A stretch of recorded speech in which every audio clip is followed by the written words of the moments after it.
It was an icy day on the island, Soda, and the engines were working hard. They didn't mind the cold weather because they have toasted fireboxes to keep them warm. That evening, the fat controller came to the sheds. They said eagerly, and Sir Topham drove away. Tease Thomas, Percy whistled nervously. Sniffed James. Tease Thomas, said James. James knew Jack Frost wasn't scary, but poor Percy wasn't sure. Percy shivered. Meanwhile, James puffed along in his route. He thought.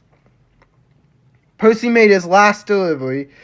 The station master was very pleased to see him. "Oh, Percy!" he cried.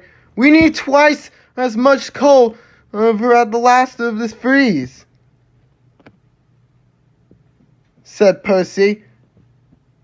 So Percy started plankton in the siding, and with the only lantern for his company, said Percy, chuckled his driver.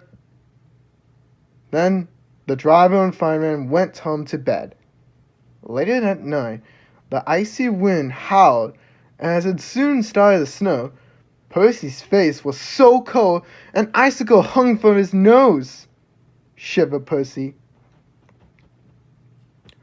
But he didn't sound like Percy. It was too cold, and he could hardly see any sound. At last, James is on his way back to his sheds. In the fog, he saw shadows and strangely scary shapes.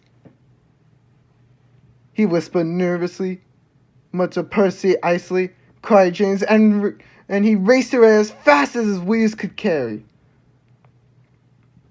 He didn't stop until he got into the sheds. The next morning, Elizabeth brought with plenty of coal. "Chuffed Elizabeth," did Percy. The firelighter started, and Percy's fire soon his ice mask melted away. Tooted Percy happily, and soon he was as warm as a toast. When Percy arrived at the sheds, James was bragging to the other engines. Teased Percy, and all the engines laughed, including James Tuff.